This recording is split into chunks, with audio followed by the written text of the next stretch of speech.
They jumped me. Oh. I fought back, but it's okay. As long as you got some licks in.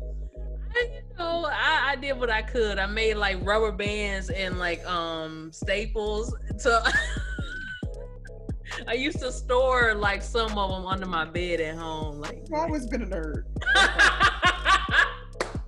Even in sports. Even fighting people. I gotta protect myself. Why you nerd out fighting people?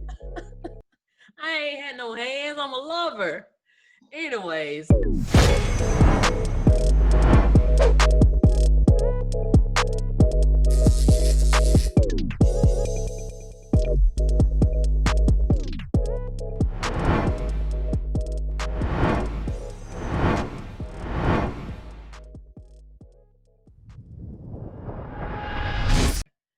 What's going on, everybody? This is another episode of the Inside My Box podcast. I am, of course, your girl, Marla Denise, and here I have a very special guest, someone I've known for quite some time now, Miss Steph Jackson.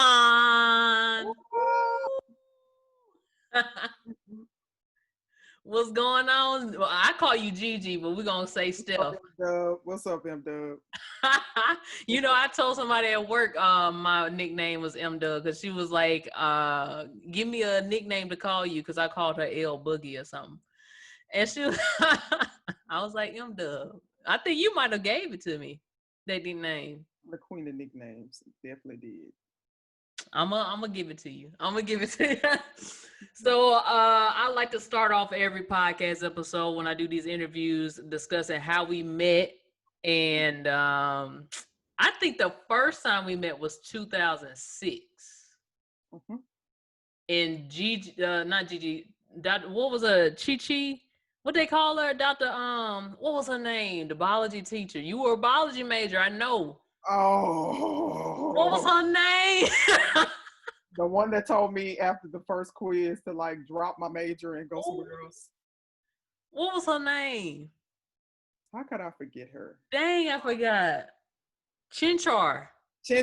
Yes. My girl, Dr. Chinchar. I was like, this is trash.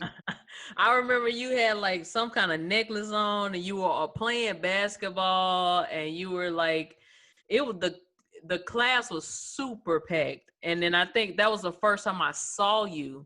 But I don't remember the first time like we had a conversation. Was it before we became line sisters?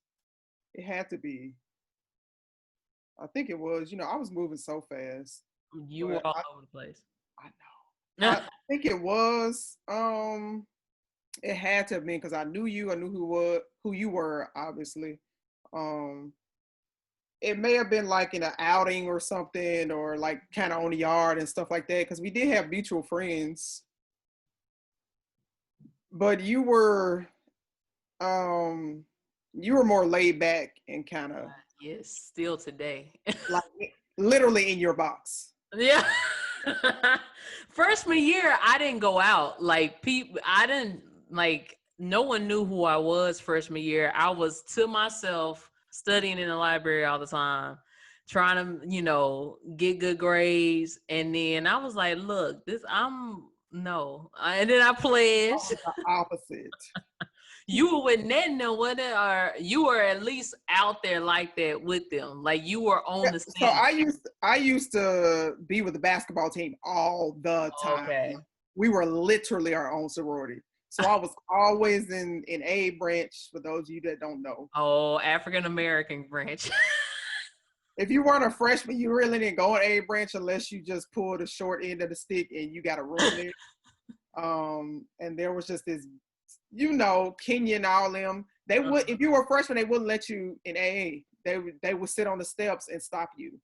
And so because I played basketball, because I played basketball, they'd be like, "Yo, come on, you basketball." You were cool. Oh, okay. Blah blah. So I just use that as my card to just hang out. I didn't know what I was doing. I didn't drink. I didn't smoke. None of that. Because it was plenty of that going on in African American branch. Okay. And then we became sorority sisters sophomore year. Went through that process, ski weed to, all the AKAs. And we just became cool after that. I don't know. We just like Yeah, keep in I contact. think so. This is the interesting thing about pledging. Obviously, I don't get into none of that now. I don't really care. But when we were going through it, I really got to see people. Like I got to like you and Trees. You guys were super quiet, and Trees is our other friend and line sister. You guys were super quiet, so I always flock to quiet people, and I always try to pull out people and just to kind of see who they are.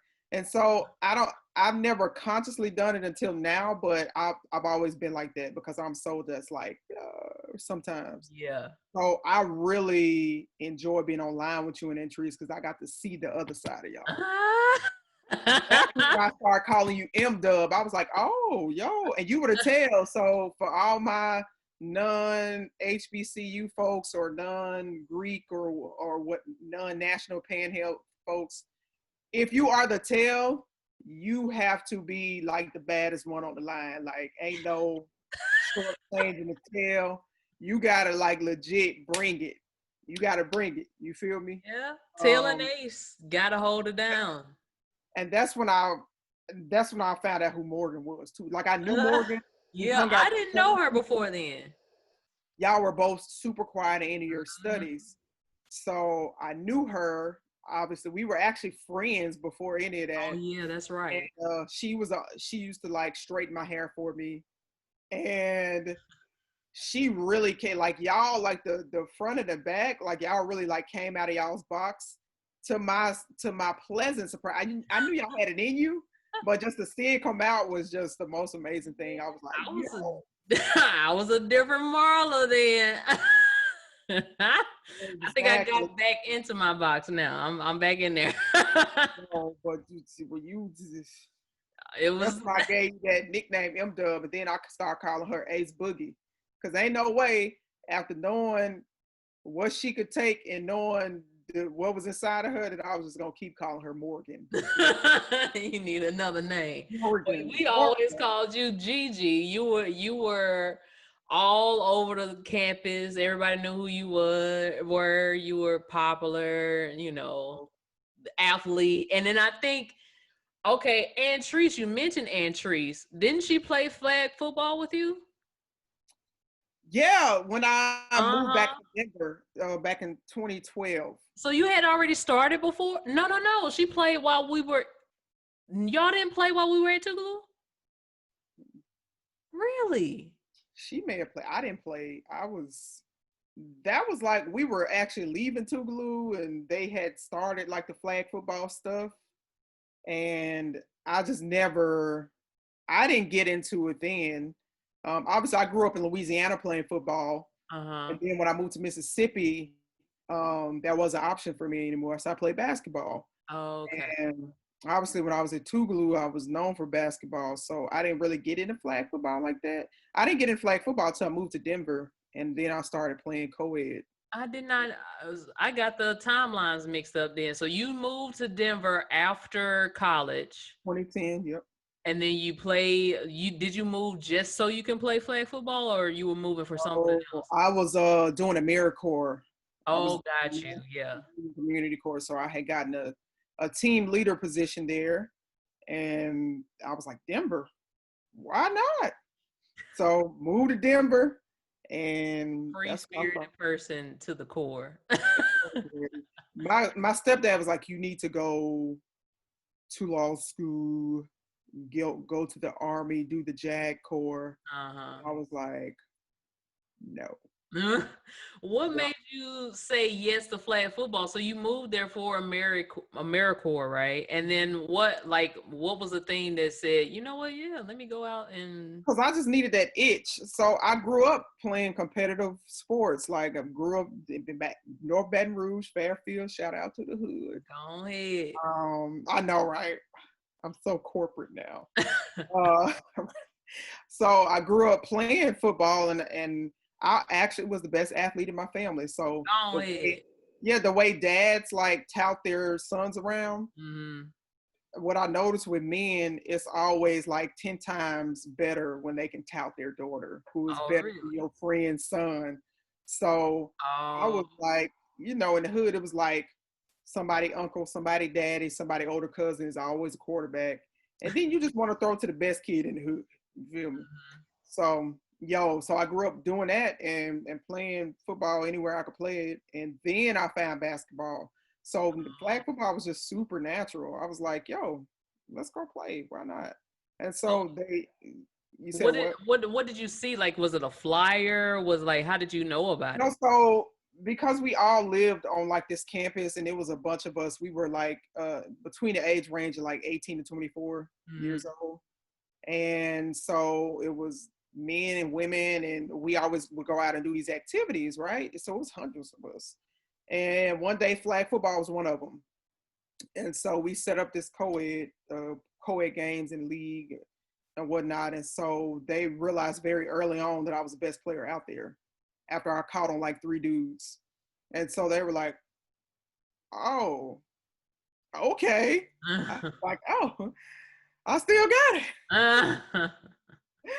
So yeah, that's how I got back into football through flag So it football. was co-ed. Did you play co-ed too? Mhm. Oh, so y'all were playing with men and I didn't know that. Yeah, But that's no actually tackles crazy. though. Just you get the flag and Yeah, then yeah, you pull the flag, but flag football is arguably more dangerous than tackle. because But do you have helmets? mm-mm. There's no helmet. It's Okay. a finesse game. It's a finesse game. It's like a lot of fine movements, a lot of quick movements, Okay. this sort of thing. But you will inevitably hit somebody because y'all going at high speeds. Uh-huh. You're not gonna form tackle them or anything like that. But y'all just gonna like bump or whatever. Or it's always like um contact in the air when you catching or something like Yeah. that. Like it just is what it is, and just by nature, I'm a contact type of person. Mm-hmm. So whereas I've never been one to just go pick a fight with anybody or fight people and stuff like that, but in sports and stuff, I've always been very contact. I played basketball, really contact.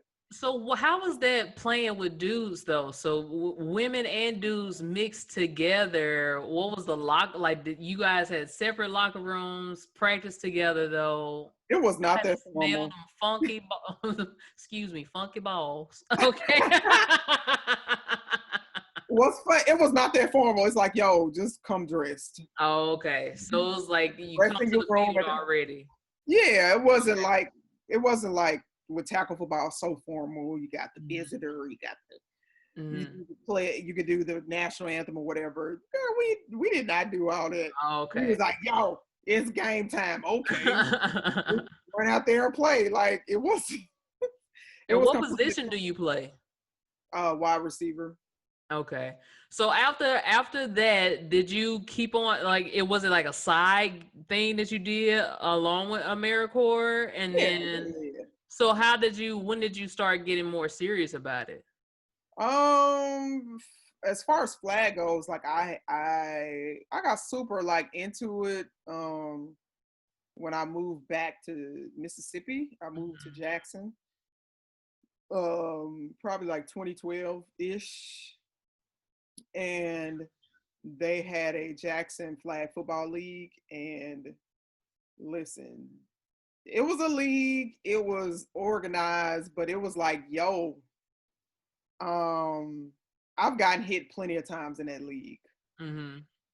The first time I geed it, it was a mistake. The second time, somebody maybe you was running too fast. The third through the 10th time, oh, you meant to do that, and I'm gonna have to. They were trying to get you.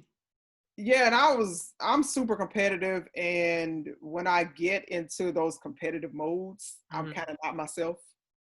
So I'm like Right. woo to woo Uh-huh. and all this, and I play quarterback, so because I could throw.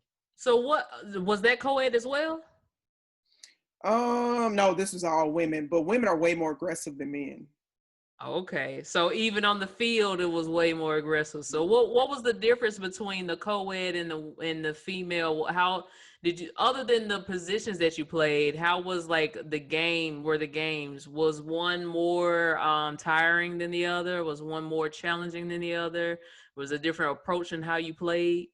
Yeah, so I always like to play with men.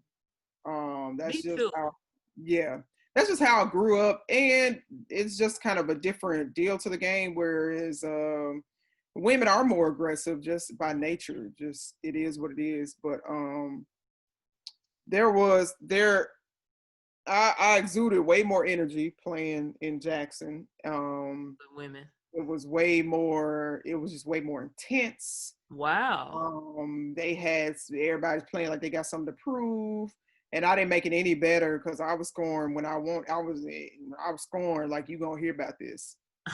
So it was just more competitive and just like Wow. I would you think know it'd be the opposite with the men. And like I to your note when you say you always used to play with boys or men, I did that, but I got like teased on in elementary school because I played basketball in junior, varsity. I never made varsity because your girls just still overweight. I couldn't get the weight off. good thing I I get it. couldn't do it, but like in elementary school, it was two basketball goals or like two, courts on the same pavement. Right. One side the girls, Sabrina and them played. The other side it was some dudes, Mario and them. I was like, they play harder. Like if I want to make it to the NBA, I need me and like fifth grade talking about if I want to make it to the NBA, I Got gotta to play make with them the choices, right? You got to make them choices. Like, yo, am I trying to just do this, for fun, or am I trying to get to the right. I'm league? trying to be serious. Oh, I get it. The girl gets it. Okay, And I'm trying Sabrina to get them to the jumped league. me for it. They jumped me. Oh, I fought back, but it's okay. as long as you got some licks in.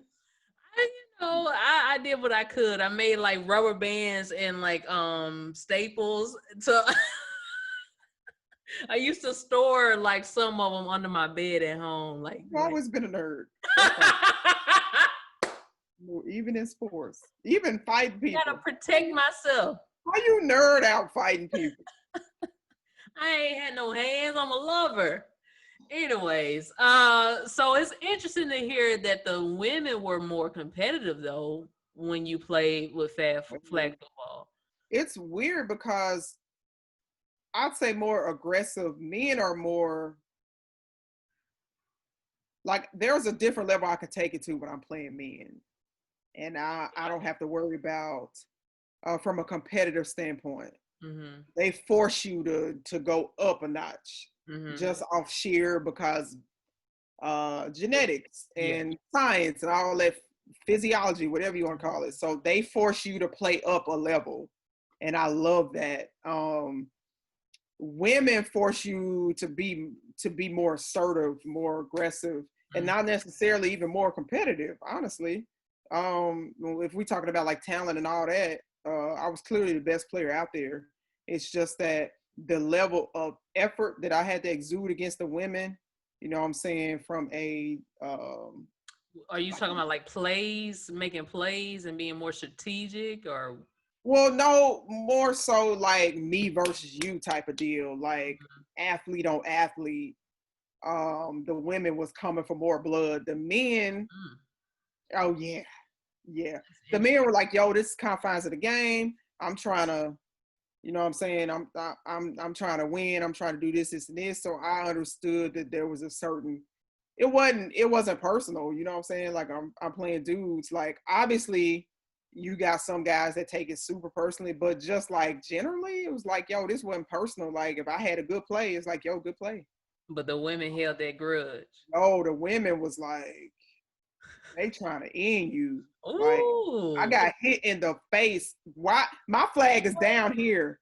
This is my face is way up here, right? They That's hit you in always the face. yeah. I got hit in the face.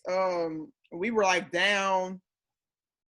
We needed a touchdown to win. It was literally no more seconds on the clock. The ball hiked. and I went to throw the ball, and I got hit in the face. Ooh. What's funny about that game? I think I gotta find one of my old teammates. Somebody got the video.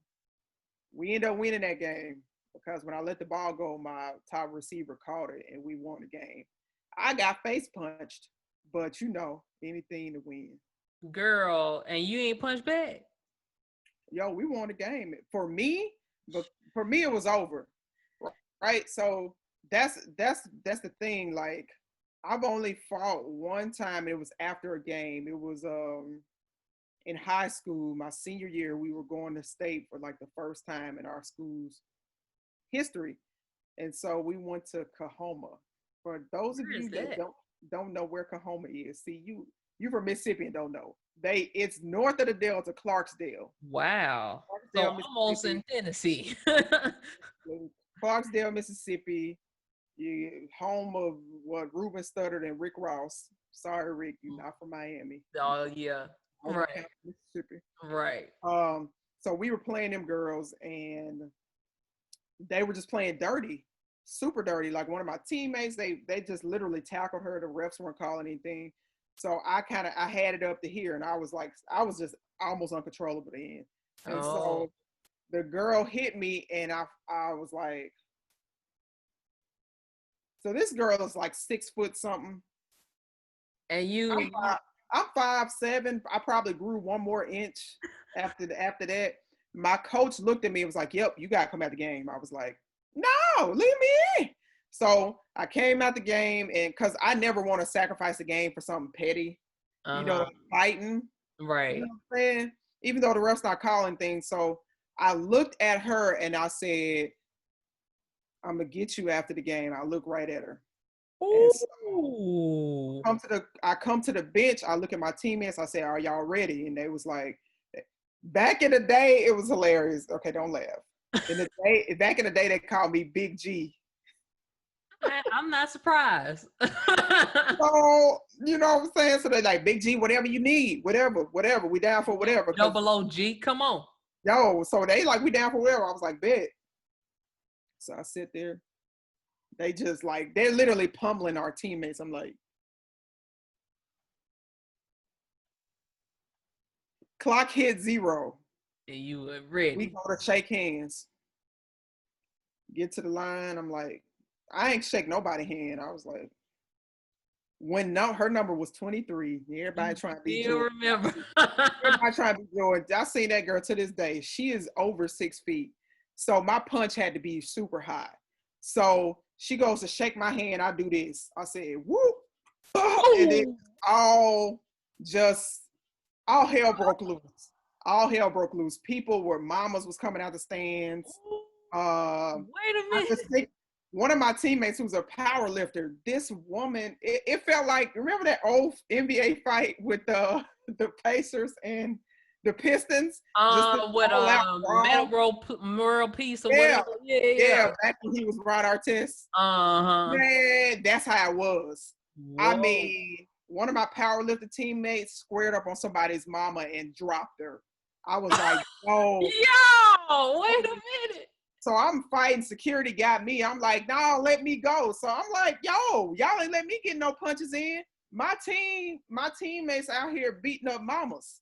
So like they fighting, Not the mamas. this person fighting. So, it was like a brawl. It was crazy. So, Was Antrice on that team? she was, and Teresa went to Wingfield. Oh, yeah. This was in high school. Oh, gotcha. Yeah, I remember we played Antrice, which is hilarious. I don't remember Antrice. I just remember they had a good team in Wingfield. Yeah, we played over there too. I was junior varsity, so nobody knew me. So, anyways. Yeah, but y'all were so good. Yeah, Murrah kept winning. That's why I couldn't make the team. You had to be good. I hated them. I hated all the teams in Jackson. I hate the best. I wasn't a part of it, but I especially hated Clinton. I never got the opportunity to play Murrah because I really wanted to. I hated Clinton because every time we went to Clinton, they cheated. I was like, yo, just give us a fair game. I looked at the ref one day. I was like, yo, man, give us a fair game and, see what we come out at. They didn't want Clinton to ever lose. Clinton, because they had like two like dandy dozens. The Political guard. stuff going on. Yeah, it had to be political. Mm-hmm. I don't do politics like that. But it's so interesting to hear how more competitive women were compared to the men. And so when you were playing in the Jackson League in 2012, you kept going, or like what was your career like from then, from the start to end? How long did you play? I played in that league a few seasons, a couple of years, racked up a Okay. bunch of championships. I honestly played in that league until I found the women's football league. So And what's that? the women's tackle league at the time, it was the Women's Football Alliance, WFA. I just wanted more. I was like, yo, I need more. I just felt the pulling for more. So I started Googling, found out there was a tackle football team for women in Lafayette. So I drove down there, ended up making the team, and started playing with them. And so when I was playing with them, I just left flag alone. I was like, yo, I'm gonna put my all into this and see where it takes me, because I knew I had a gift. And You clearly had a passion for it. Mm-hmm. Yeah, I had a passion for it. I had the gift.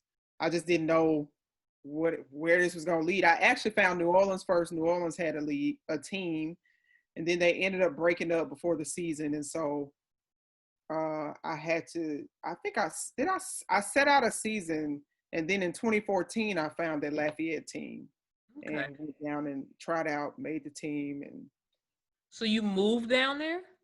No, I was going back and forth. How long of a drive was it? 3 hours one way. Girl. And at the time I was working with Under Armour as one of the store managers. And so that's what I was doing. I was literally, my Mustang was on the road for 12 to 15 hours a week. Oh my God. So what was it like going down there playing? Did you like find a community? Were you like, did you gel well with the team because you were a new person coming in from another environment? Hit a spot right there. What give me So I always tell, and my teammates know this, and my teammates usually love me after we're not teammates anymore. I've had so many of them hit me up. Just from that team I had the brawl with back in high school. If Kobe Bryant was a woman, that was me. That was from an attitude standpoint. Yeah, from an attitude standpoint, it was like, you just laser focus on the win. That's all that mattered, to the detriment of any personal relationships or anything like that. Like, you wasn't calling me to like hang out after practice and stuff. Like, that ain't why I'm here. Right. Like, I show up a few hours before practice. If y'all want to get it in, let's go. And then I'd stay after practice. If you want to get it in, let's go. Eventually, they came to love me and just be like, yo, that's just Steph. That's when people start calling me Steph. When I started playing football, and they'd be like, yo, that's just Steph. Like, they didn't even, like, they just started understanding that's just how I am. Like, if I go off on you in practice, you just push for the best. Like, you want everybody to be their best, and because you want to win, and you know you're gonna put your full effort in. You want other people to put their full effort in, and if you don't see it, you challenge them. Oh, absolutely. Oh, I've had so many teams. Like, I'm talking about fighting in practice. Oh man. I mean, I'm just so glad that none of the cameras picked up anything. Thank God social media wasn't like this big thing, because, man, let me tell you, I mean, I didn't care how big you were. I would fight you. Like, big heart. You got a big heart. Oh, yo. I will come back to practice the next day and talk to you like nothing happened. With my black eye and all, busted lip, black eye. So how was the league? How was playing in that league? How was that different than the flag football? How was that tackle getting adjusted to that? So I loved it. There was no, like, I was like, yo, I'm completely made to play football. It is what it, like, some people, like I remember physical. Yeah, because that's how I played basketball. That's how I played every sport. Like, I'm throwing my body into you. There was like no limits, and I love that. And so my first year playing, I was a quarterback, and I really learned the hard way that I stopped talking cash money about quarterbacks. I just stopped talking crap about quarterbacks because that's the hardest position on the field. Really? If everybody doesn't do their job, it's over for you.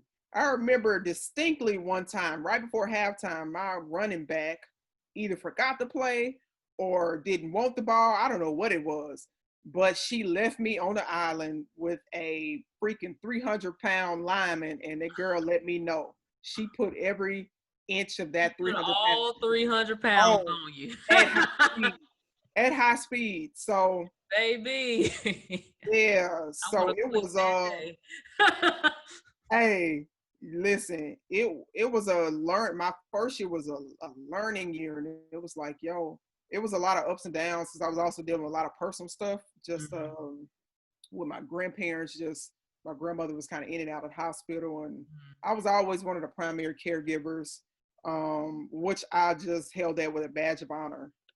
And so dealing with that, and then still being super serious about a game that I'm not even being paid to pay. Like, I'm budgeting money out of my own money to go down there and play this game. That's true Um, passion right there. oh yeah, and my teammates expected me every time. Mm. Um, they expected me every time, and so that first year really gave me like a taste, and I wanted more. So I just got hungry and hungry. So after my rookie season, for the first time in our team's history, I led my team to our first conference championship, and I was like, "Yo, okay." So There's a whole league that's around the nation. Oh there's wow. National League. Yep, every major city and other cities had They their own have teams. Like flag, 60 like not flag, tackle tackle. football.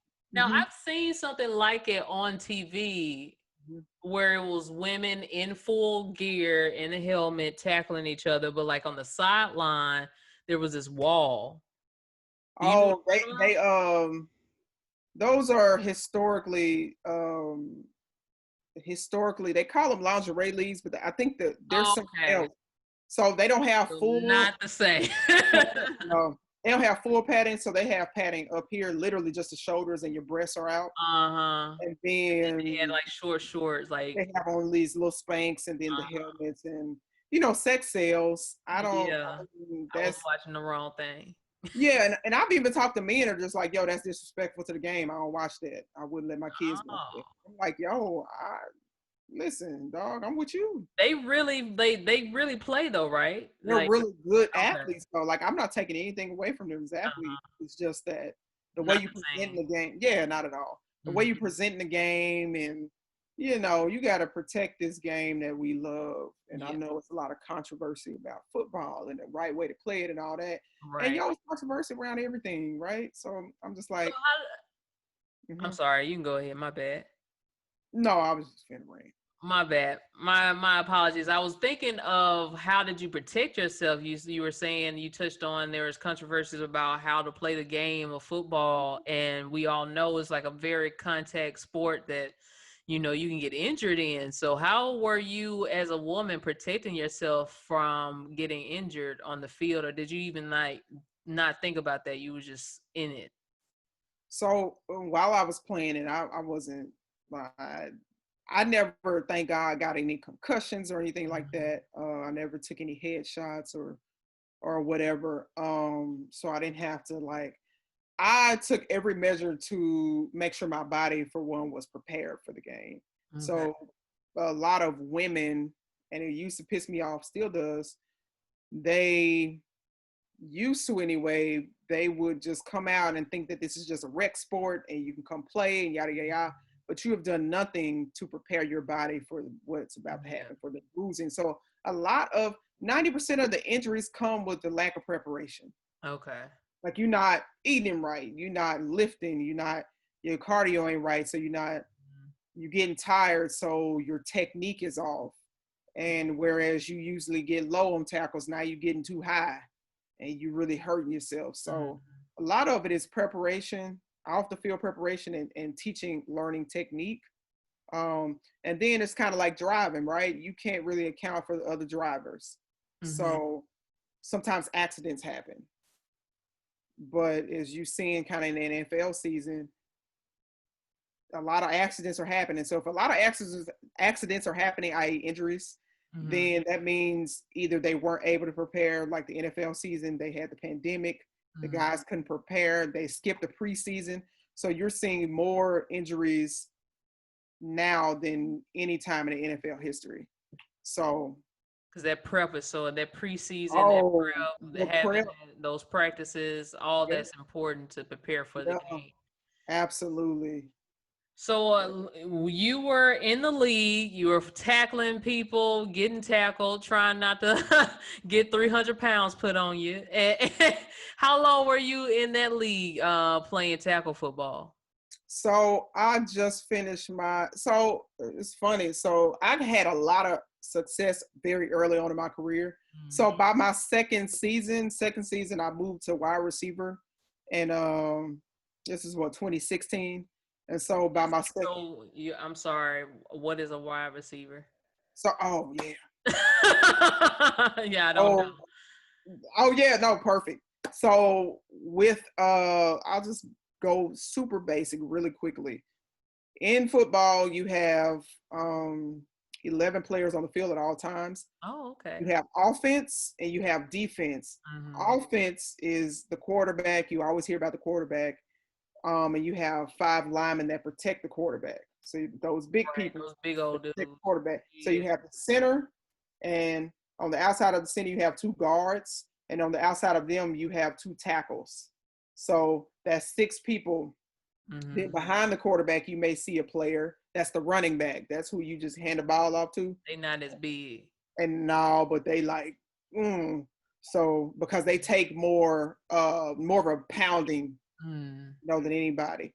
And so you get the running back, and then sometimes you have a bigger receiver that's a tight end. Okay, So I've heard of that. tight ends can block for you like the linemen because they're strong and they're big, but they also can go out and catch passes like wide receivers. Oh, So okay. wide receivers are just what they say. You usually have 2 wide receivers out, or sometimes they'll have 3. So wide receivers just go run routes and catch balls from the quarterback. So you do a lot of running, a lot of avoiding, tackling, and catching the ball. A lot. So what made you switch over from quarterback to wide receiver? Because first of all, wide receiver is my natural position. Second of all, the moment we got a woman who could throw that ball, I was out. I remember the text message to my coach. I did not want to play wide receiver. I mean quarterback. I was like, yo, I don't want all this responsibility. Plus, she's a pure thrower. And she got some good touch on the ball. She's not as athletic as I am, so I can really I was like, this is so perfect. I couldn't wait because I knew that growing up, I just was very special. I had huge hands. And so I was always used to just playing wide receiver. And so I was like, we can go very far if I move to wide receiver, which I was right about. So that season I moved to wide receiver. I averaged like over 100 yards a game. Like, meaning I caught a bunch of balls on people, a couple of touchdowns a game. And we ended up going to national championship, winning. I was a first team All-Star that year. I mean, every accolade you want as a football player, I got that year. And so moving to wide receiver was just kind of the cheat code for us because there was nobody who could guard me one-on-one. So it seems like you took a journey to get to where your true passion was. It was just this thing that you started off with co-ed while you're in Denver. Then you found it, but you kept on trying to find it. That means it's something that's in you that's really like wanting to do it. But then you finally got to that wide receiver position, and you're like, once you were in it, you were like, this is what I'm meant to do. It was. I just feel like if we went back in our childhood and that thing that nobody could stop us from doing, that thing that we will risk a bunch of whippings or punishment for, that thing that we can't get out of our heads, that's your purpose. That's what you're supposed to be doing. Like, So I'm supposed to be daydreaming and talking to people. That's what I got in trouble for in school. exactly, Making exactly. people laugh and daydreaming. Listen, exactly. Like, yo, So how long were you with that league, and what is your um, what's your transition now? That was 2012 or so 14? 16 to 16, so Okay. 14 to 16, two full seasons. Uh-huh. Um, then in 16, it was very interesting. After just this Mondo season, I had this huge Facebook post. I was like, "Hey guys, I'm leaving the league. Um, I'm going to go to law school." Because at that time in my life, I had moved back home to Baton Rouge, and I enrolled myself at LSU's MBA program. Mm-hmm. I did that not because I wanted to further my education, because I wanted to get closer to my team, and I needed something to like basically keep my family off my back. Basically, Yeah. like, Mhm. yo, don't ask me. I'm going down here to play, Yeah. but this I was also still working at Under Armour, so I'm going to school at night, working during the day, and then football. A lot, Um, too much, a lot. Wow. I was doing a lot. And then that was a very dark time of my life, because when I was playing football, it was the greatest time ever. I mean, from a sports standpoint, but in my personal life, I kind of went into my box. Mm-hmm. So unless I was out training or playing football, nobody heard from me. I was in an empty apartment because I sold everything. Mm-hmm. Um, I sold all my stuff. I literally lived in an empty apartment and slept on the floor. And so during those moments, it was like a huge, like, yo, what, not what is my purpose, more so like especially after football season, is like, so what am I gonna do? Like, um, what am I gonna do? I don't know. I'm down to my last penny at this point. I went vegetarian. I was actually vegetarian that year, wasn't? Yeah, I went vegetarian for like a year. They had this place on Perkins by LSU in Baton Rouge called Southside Produce. And Uh, so you can go on Southside Produce and make groceries for like $21 a week. Now let's pause it. Make groceries. That's a very I, Delta, I Mississippi know. thing. I knew you were going to get me on that. But you, for people who don't know, maybe somebody who's out in LA who doesn't know what make groceries mean. That means go to the store, get your groceries. You make them. And yes, and let me just give you the reasoning behind that, because groceries are not groceries until you make them groceries. Okay? Okay, so They're that's just products on the shelf until you they're put not them groceries in. until you buy them. So you made them into your groceries. Okay, See, okay, I see, got you. Mississippians don't even know why they make groceries. I got you. I just made that up, but you get So it. you were in a not to harp on this, but like I just want to get into the mindset of where you were during that time. Do you think you were down and out because you felt like you had to go back to school, but you loved this thing and you didn't know exactly how to monetize or make a living off of this thing that Right. you loved, and then you were kind of like forced to think, I need to get this whatever education degree, Mhm. you know, Yeah. was So that a part of it? yeah, so I'm the type of person that when I want to do something, I will make it, like, whatever I have to do Yeah, to get from point A to point B, I will do it. same. So for me, that meant enrolling myself in school to get a refund and have some money to live on, so I can go play football. Right? It's like, I didn't care about an MBA, and I I didn't even finish the MBA program. Like, I ended up going to law school. Hmm. I quit the MBA program. I just couldn't take it anymore. I hated the numbers, and Hmm. I hated that I felt like they were just trying to make me a manager somewhere.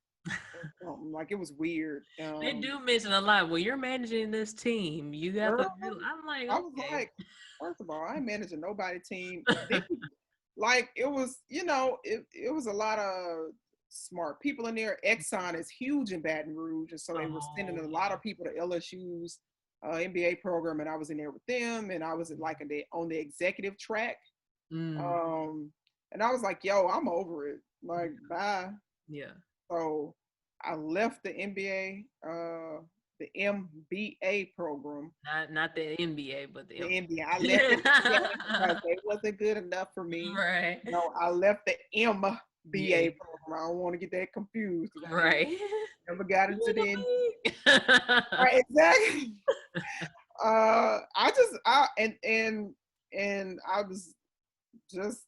I was living for a few months. I was just out there living.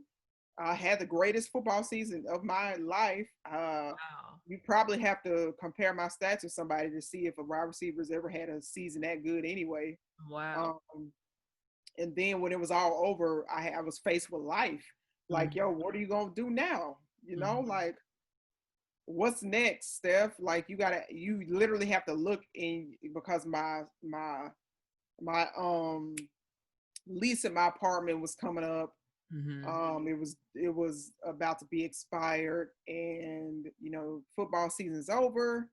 There's a lag there, and then you're not in the NBA program anymore. And so I looked at my buddy, because I used to train at this gymnastics place just to get my body flexible and stuff, just to take those hits.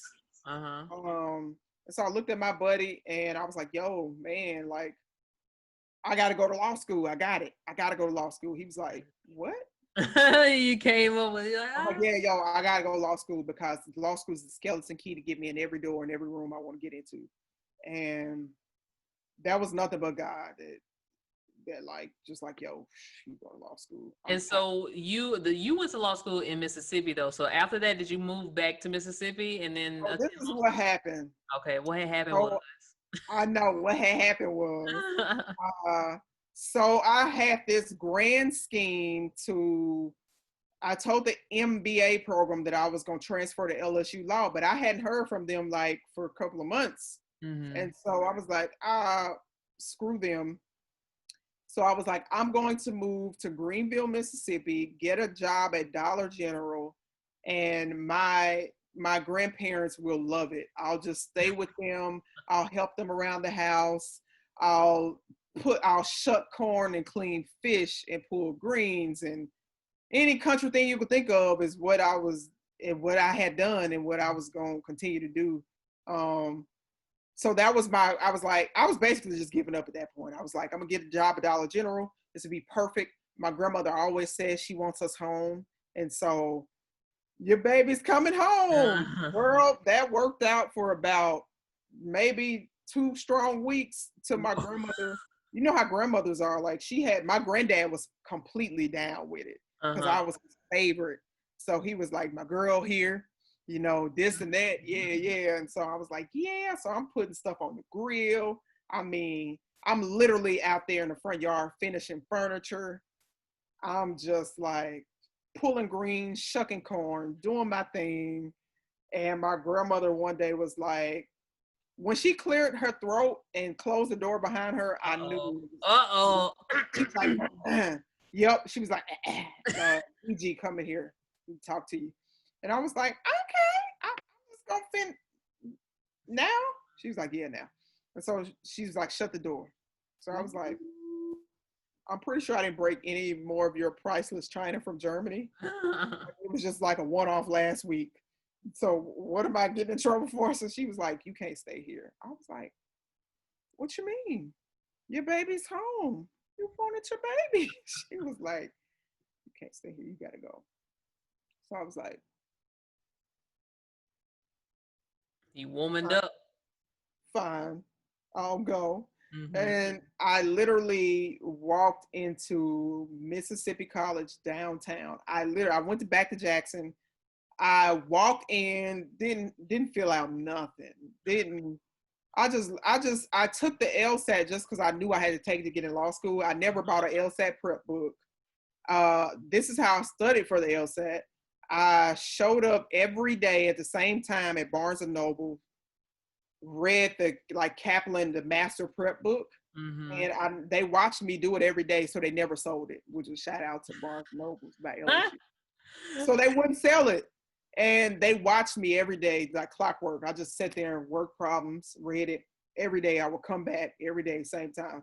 And so I took the LSAT, got my score back, and then I ended up fast forward walking in Mississippi College. I just Googled it. I was like, they said it's a law school around here somewhere.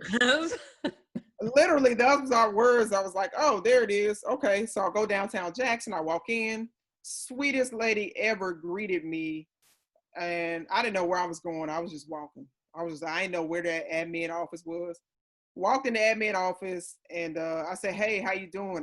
Back in the day, I had these like horrendous blue and yellow business cards because my football team's colors were blue and yellow, and then I had a picture of me in my uniform pointing to the ref. It was just, I wish I could Is find it one. the same colors as MC though? Blue and yellow? Is it the same? Yeah, no, these were like Southern University blue and yellow. Oh, okay, got you. Yeah, these was Southern University blue and yellow. And so I was like, hey, you guys got any more room? And she was like, I was like, yeah. This, and this, and I'm a really good talker. So he was super impressed with me. And so I was like, yo, okay, I'll leave you my card. So she's like, wait a minute. So she runs into the other office, and this short lady walks out and was like, hey, how you doing? And the dean of admissions, a really good friend of mine to this day. Actually, she's the assistant attorney general to Mississippi now. Oh, okay. So if y'all get in some deep doo-doo, you got to connect. Don't call me. Call Gigi, y'all. Don't call me. Came out. She was like, did you take the LSAT? I was like, yeah, took it. Check. What's your GPA? Undergrad GPA? I would say 3 point whatever it was, 3.5, something like that. And she's like, okay, did you fill out an app? I was like, nope. I just came to see if y'all had room. For some reason, she loved me. And so she was like, go home and fill out an app.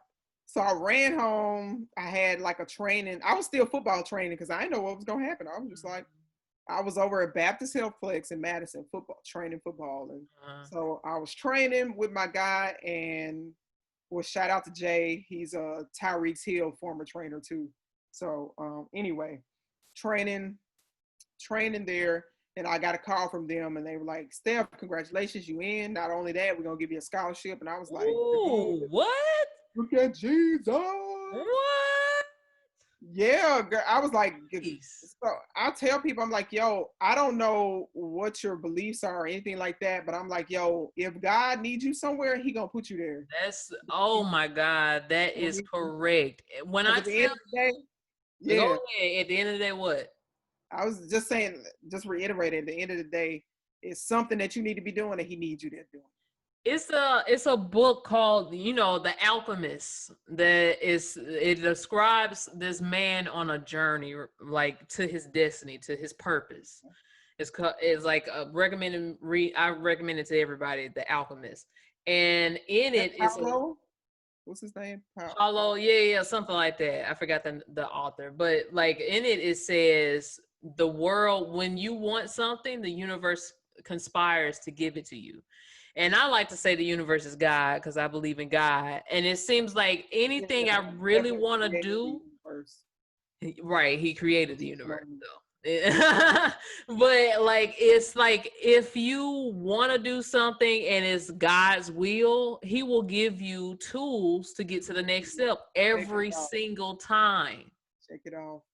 It's gonna happen. And if you try something and it keeps not happening, that means either your approach is wrong or it's not meant for you to be doing. Yeah. You just got to go back. You absolutely right. People think this is how I know, and football has been such a huge parallel to my life because I have tried to go after 2016. I tried to go back to football.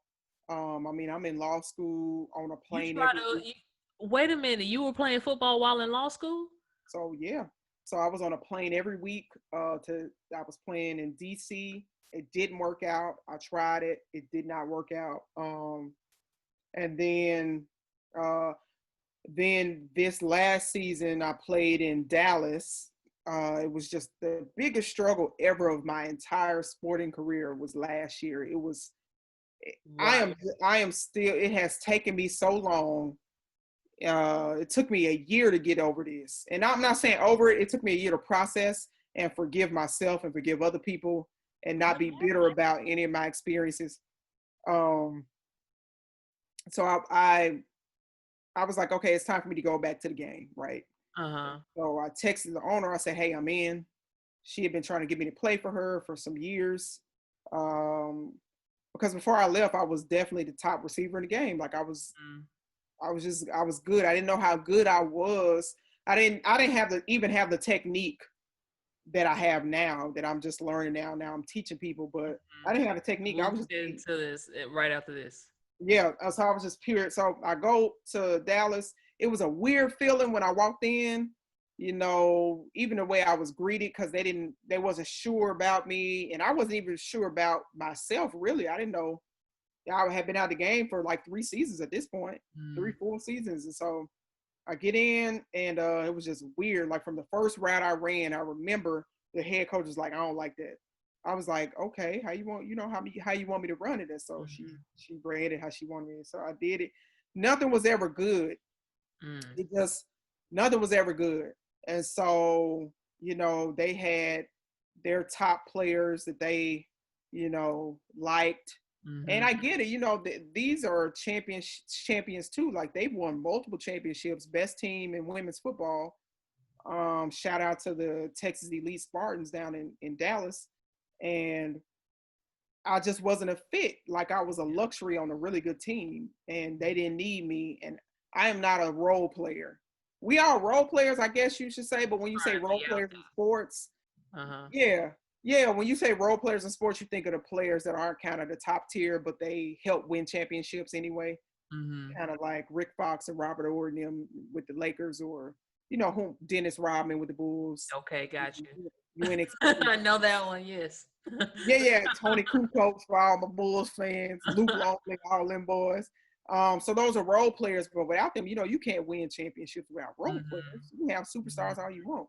So to that point, like I'm not a role player. Like I have to be in environments where I am inputting. I have the input. I have to be in environments in sports where the ball is in my hand Mm-hmm. and where I can determine the outcomes of games. Yeah. And and that wasn't it. Like I wasn't. So I did just felt little so there. after that, did you just focus on graduating from law school and So this then is what happened. okay. Then this is what happens to me because I have to be stopped.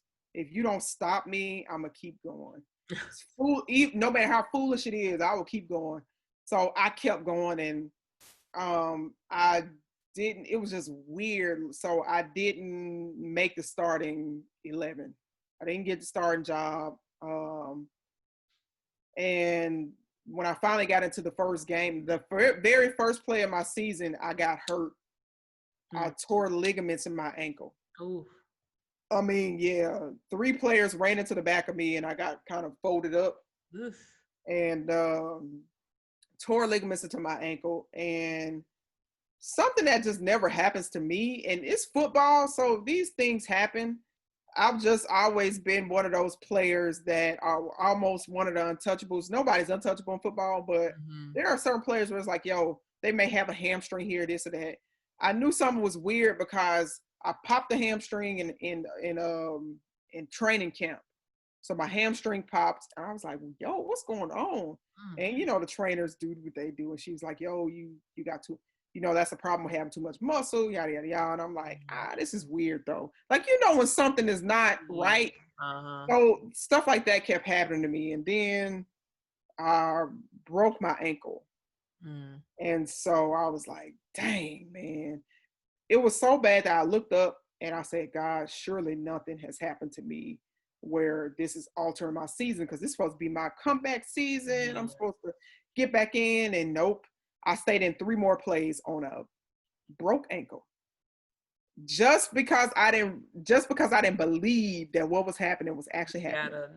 You gotta trust Exactly. your I body. knew it, but I didn't want to know it. And so I heard another pop. Mm. And I was like, Mm-mm. dang. And so it was broken. And I was trying to be like the rah-rah teammate, which I am not. I I it's different with me. I'm not like the cheerleader type of person, Mm-hmm. but I'm gonna give you my all because I want you to make it. Mm-hmm. And then when you make it, yeah, your girl is screaming and hollering. But I'm not the type that's finna sit on the bench, and it's not natural to me. Mm-hmm. But I tried to be that though. I tried to be a lot of things I wasn't. I was trying to not be as Kobe Bryant-ish about it. I tried to be nice to everybody. I tried like everything I tried not to be, if that makes sense. Yeah. So I'm like, yo, I'm coming into their culture. I want to fit in. And I was never meant to fit into a culture like that. Mm-hmm. So not that their culture is negative or bad or anything. They have an amazing team. It just wasn't me. It Mm-hmm. just it wasn't me. So I didn't it was I came to some home games and stuff, tried to be supportive and all that. And So how you many seasons did you play until you just focused on law school then? know, I'm I could be so bullheaded, but after the 2016 season, I never played another full season. Oh, okay. I couldn't. Yeah, Um, you were injured.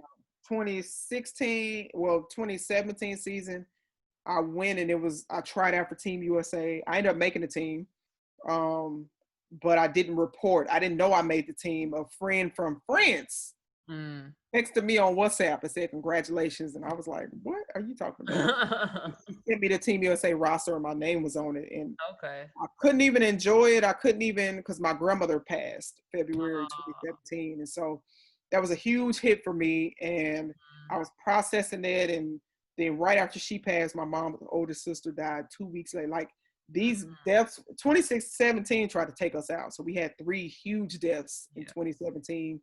Um, my grandmother, then my aunt, and then my granddad, who's my best friend, ended up passing as well. So it was just weird. 2017 was just crazy year, but I ended up making Team USA. Then that's when I tried to go to DC and play. I was just like a shell of myself. I was kind of trying to run from family issues, Mm-hmm. just using football as that buffer, and that's never a good thing at all because nothing's good is gonna come from it. So it was just easier for me to get on a plane and go stand on the sideline of a team that I didn't belong on than staying at home and facing my family. And Yeah. Let's fast forward to what you're doing now. So transition from you were playing while you were trying to go into law school, you finished law school.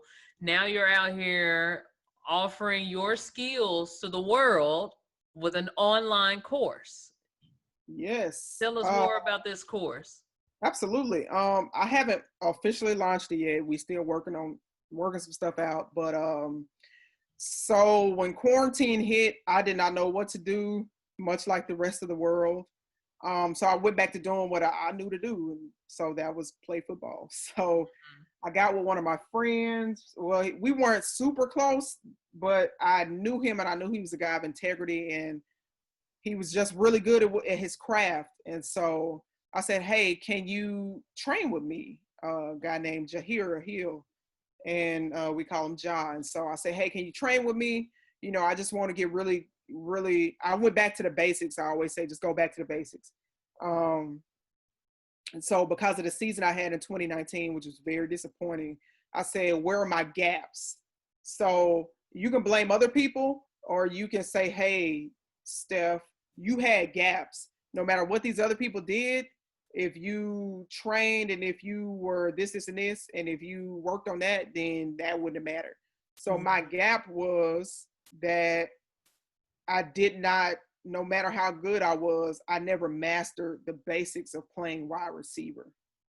Okay. So, I mean, everything, every movement from like route running Mm-hmm. to your shoulder levels getting low in and out of breaks, different catches, and you just caught the Holy Ghost. I was trying to do the shoulder levels, whatever that Oh, means. yeah. When you breaking, you want to get down, Put my shoulder. making every. I know that's hilarious. Not the calf of shoulders. Right. Um, ah, My that's dad would like hilarious. Oh that. my goodness. Just everything, every break, every route, everything that it means to be a receiver, you have not mastered. You were just born really good at it. Mm-hmm. So you never mastered it. And you see that in a lot of really good athletes that are just super talented, but they Mm-hmm. never master the basics. And so I said, okay, what would happen? I need to master the basics. So every Saturday we start going out during the pandemic. Every Saturday, going to the field, me and him, working on the basics. I just put all those years of playing out of my head, and I just position myself as a student. And I said, hey, teach me. So it was really hard at first. Um, the cone drills were hard. I was like, man, my body doesn't move like that. Like, what are we doing? Mm-hmm. And so this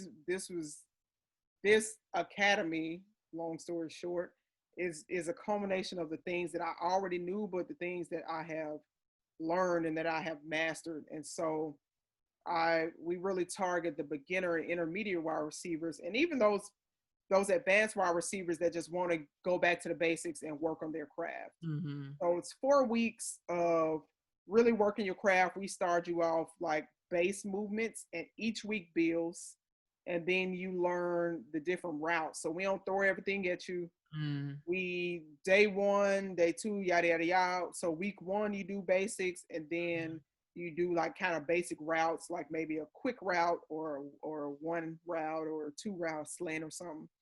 And then week two, you build on that. So you go from the basics, and then we put some more stuff on the basics. And it's literally a building block to how to play wide receiver 101.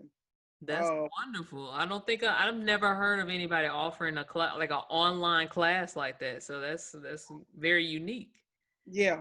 So that's why I don't want to rush it. And I was trying to rush it. Don't get me. I was like, yo, we need to get this out. But before 2021 is here, we will release it. We just want to make sure everything, because it's a system, right? So Mm-hmm. because I'm a high action person, 2019, I was able to really take time. I stepped away from the game. I didn't do anything in sports. I didn't train. I didn't do anything. So I got into Eric Thomas, E.T. the Hip Hop Preacher. I started traveling, doing stuff with his team, um, which was has been the biggest thing ever, because I realized that I needed a system in my life. I needed a stable system. And so that's what this is. So this is a system that I can share with the rest of the world. Um, a system that had I had before, I probably could have done better in my career, or, my career is still not over. I keep saying I'm done. It's just so I much mean, football. you're very passionate about it, and what you're doing now is a part of the passion. So it's not like you're leaving. It's not like you're not doing what you love. Right. You're doing it. It's just a different form of it. And you might be a coach one day. You might be, on the sidelines teaching some folks how to, why not? Why that face? I mean, so I am a coach, but I'm a coach on my own terms. Mhm. So I have been in the NFL. I have scouted with the Jets and the Vikings. And then the Jets called me, and I love you guys so much. It's not a knock on y'all. And I didn't go back. I chose not to go back because I did not want that path. I do want to be in football. One day I will own an NFL team. But the path that I am on is a path that I forge. Like I want to, and yeah, that that has caused me to have to step back and sit down and watch my other sisters in football, get stuff, Mhm. and I have to cheer them on from the But sideline. that has nothing to do with you though, and Yeah, your goals and stuff. So. absolutely. So they are just, what does Jen Welter always say? Kicking glass. They kicking down glass ceilings and stuff. So I'm over here. At one point, it got to me, and I was like, "Man, Steph, you should have stayed if you would have done this." And that's just for me. That's loser talk. Like I chose it. I chose to step back from the league and step back from what people knew me for in football to really forge my own path and to give the next generation what I felt like they were missing. Because I look at women and I look at the wide receiver position and I'm like, man, y'all look like some robots. Like we got to get some, we got to start teaching because women don't get the right teaching when it comes to football. It's very few that actually get really good sound teaching, and you have to really go to a big market and find some very knowledgeable men and women, and especially a lot of men because they've been playing for so long. I had a FaceTime with one of my buddies who's like, she's like the top cornerback in women's football. And I'm like, hey, you hadn't branded yourself. What you doing? Like, what we doing? Yeah. I was like, yo, you need to find a man who has been playing this sport at a high level for a long time that can coach you and help you with some stuff. Because she's already so good and she knows the game really well. I was like, yo, just put his knowledge on yours and you be like a freaking super whatever. Oh, I know. So where can your class be? Like, where can people find your class? Do you have a website already set up? If not, well, I'll put it in the description of this video. Oh, absolutely. So you're going to have to put that in the description. Okay. But my new website is launching www.catchsteph.com, CATCH, Steph, almost spell catch, .com. And on that website, obviously that is going to probably be changing, but we got to get something out to launch it. On that website, you can go find my training gear that's about to launch. I'm all about gear. Okay. I am all about gear. The gear does it for me. So the training gear, we're going to launch that soon. But what you can do is keep up with me, and you can also do one-on-ones. So we're tomorrow actually launching the one-on-ones for only $20 through 2021. So after 2021, it's going up. So this won't be released until spring 2021. So it'll be. By the time y'all hear this, the bag will be okay. Come with your bag in hand. But they'll see while it's worth it though. They'll look at your Instagram and be like, okay, it's worth the bag. I got oh it. Yeah, no doubt. Yeah. This is stuff that people have to go far and wide for, and stuff that people just don't have access to. So I don't want to knock people's heads off. I want kids to worry their parents to pay $20 or actually more, spring 2020. Right. Hey, whatever fee it is, to get me one-on-one. Is by the time this comes out, guys, I will already be having live camps launched. So you have, don't you have a partner? You do something with flag football, right? I'm an NFL ambassador for the Flag Football Initiative. So flag football is easily the fastest growing sport right now for youth. And so we've made history this year. 2020 was the launch of the NFL partnership with the NAIA, which is just an older version of the NCAA, but it's a collegiate. Actually, our school is NAIA. I play basketball NAIA. But anyway, so we partnered with the NAIA to give scholarships to young women. Nice. To play flag football on the next level. So anything that could get you to the next level, I always say it's just a vehicle, right? So everybody has different vehicles. You had science, I had sports, and so sports is usually for people who are blessed to play it. That's just another vehicle. So flag football is now a vehicle for young ladies who want to go play on the next level, who want to take their lives to the next level by going to college. Nice. So to wrap up, it's been so great to hear your journey with football. It's interesting to hear that women really are more competitive than men, and You know, I think it was really good to hear all your ups and downs and your journey to finding your purpose, and are really passionate about what you do, and that's most important. That's really going to drive you to do the work needed to get, be successful. So I'm excited for your future, and I'm glad to hear your journey and where you are now. So thank you. Absolutely, for sure. Where can people find you? What's your social media? Yes, Instagram. So Instagram, I am Steph Jackson. Very simple. You can go to the Facebook page, like my Facebook page, Steph Jackson. Okay. I'm the only athlete named Steph Jackson with the football on my Facebook page. She holding the football like this or something, looking mean like. You got it. Yeah, you anybody can get it, okay? Anybody can get it.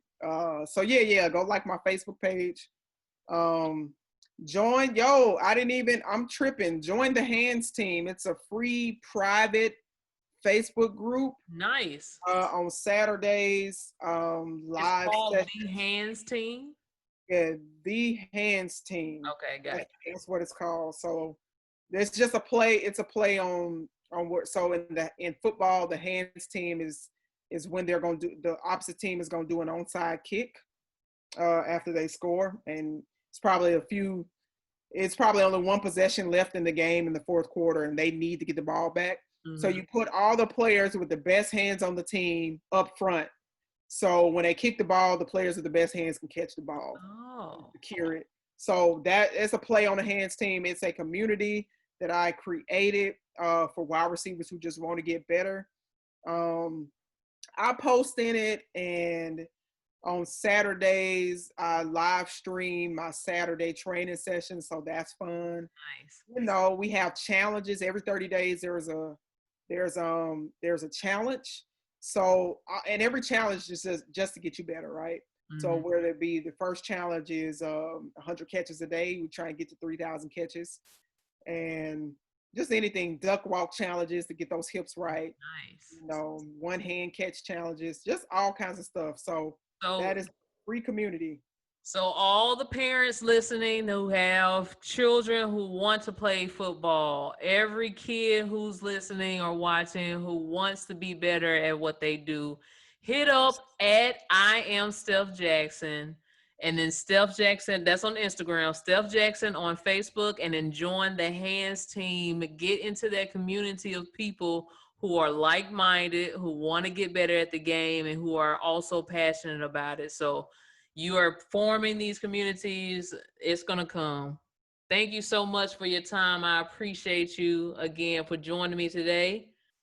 For sure. Anything else you want to leave with the people before we leave out? I think a recurring theme in my life has been just, no matter what it takes, just go for it. I swear it's going to work out. Whatever is in your mind to do not divert from doing that, unless it's robbing the bank, okay?